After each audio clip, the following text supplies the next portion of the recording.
या मालिकेच्या आजच्या भागात आपण पाहणार आहोत अक्षरा अधिपतीसाठी स्वतःच्या हाताने गिफ्ट तयार करत असते आणि मग ते गिफ्ट बघताना ती अधिपतीच्याच आठवणींमध्ये हरवून जाते.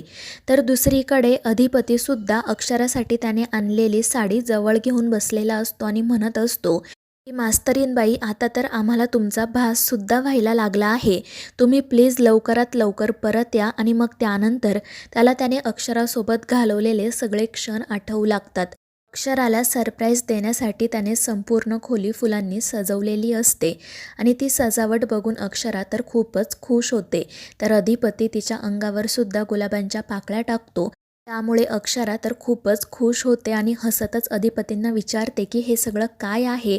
आज तर कोणता सणही नाही आणि काहीच नाही, मग तुम्ही हे सगळं का केलं आहे? आणि त्यावर अधिपती हसून म्हणतो की मास्तरीनबाई, तुम्हीच नेहमी म्हणता ना की आमच्याकडे तुमच्यासाठी वेळ नसतो, म्हणून आज आम्ही आमचा पूर्ण वेळ तुम्हाला द्यायचं ठरवलं आहे.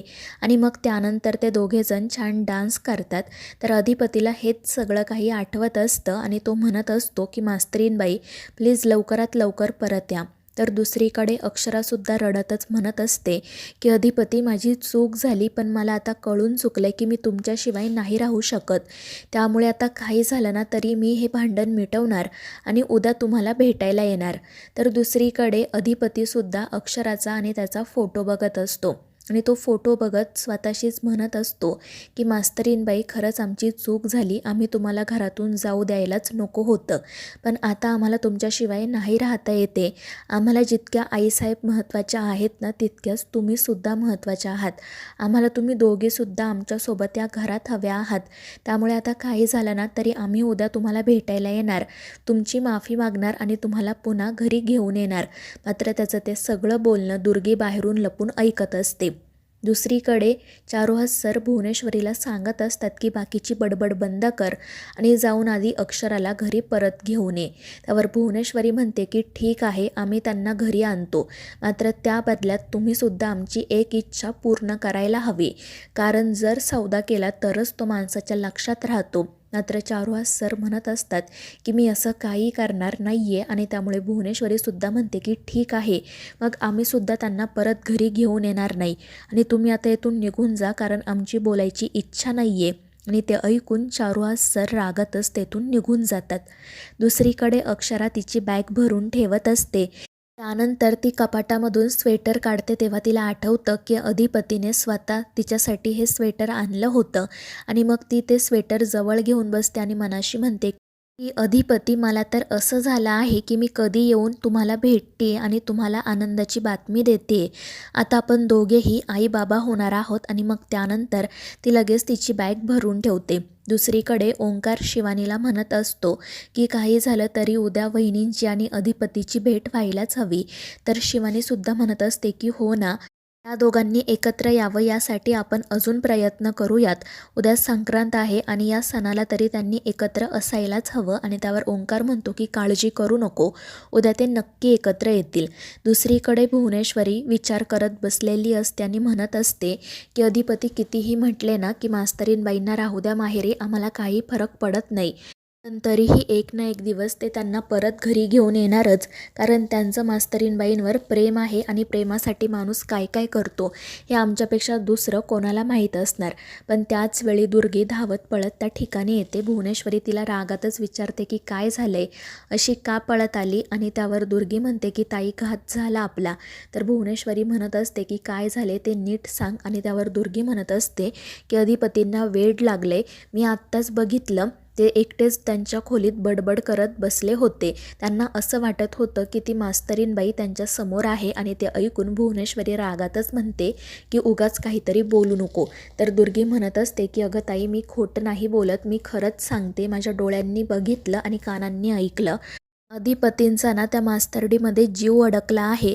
जर ती घरी परत आली नाही ना तर ते खरंच वेडे होतील. आणि त्यावर भुवनेश्वरी म्हणते की असं काही होणार नाही आहे. मात्र दुर्गी म्हणते की ताई, आपल्याला असं गाफील राहून नाही चालणार, कारण अधिपतींनी तिच्यासाठी काळी साडी आणि हलव्याचे दागिने आणलेत.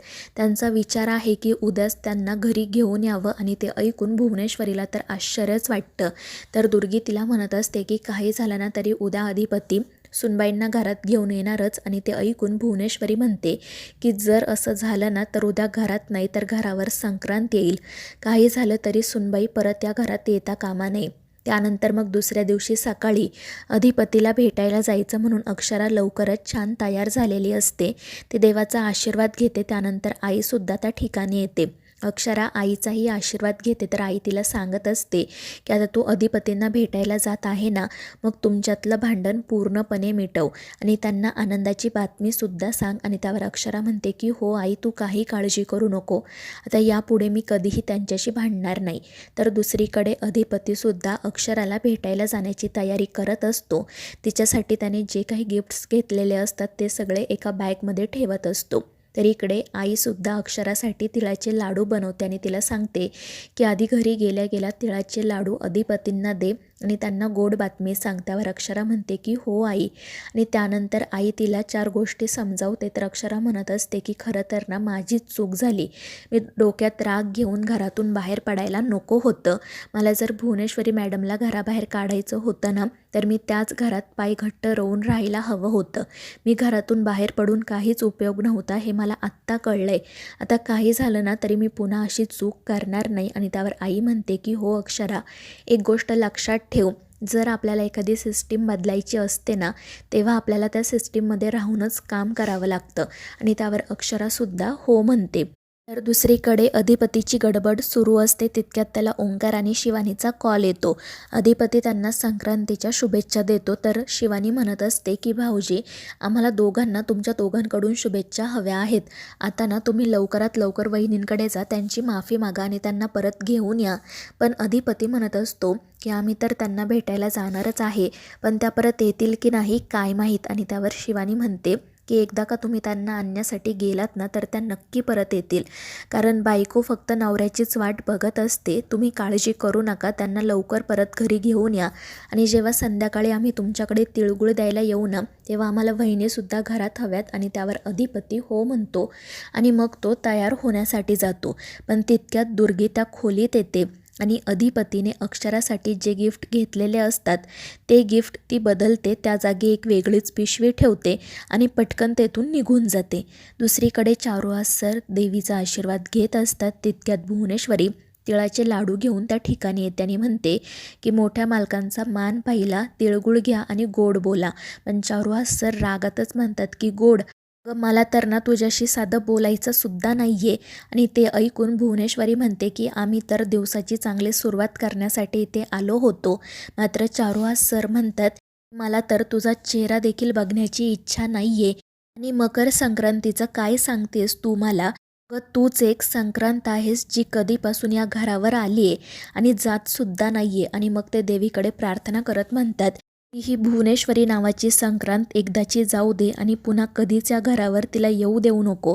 आणि त्यांचं असं बोलणं ऐकून भुवनेश्वरीला वाईट वाटतं आणि मग ती सुद्धा रागातच म्हणते की आम्ही इथे चांगल्या मनाने आलो होतो, मात्र तुम्ही आमचा अपमान केला, आम्हाला संक्रांत म्हणालात. मग आता बघा ही संक्रांत काय काय करते ते. आणि जर तुम्ही आम्हाला थांबवण्यासाठी काही वेडंवाकडं केलं ना तर आम्ही असं काहीतरी करू की तुम्हाला ही संक्रांत आयुष्यभर लक्षात राहील. तर दुसरीकडे अक्षरा आणि अधिपती आतुरतेने एकमेकांना भेटण्याची वाट बघत असतात. तर मित्रांनो, या मालिकेच्या पुढील भागांच्या अपडेट्ससाठी आपल्या चॅनेलला सबस्क्राईब करा.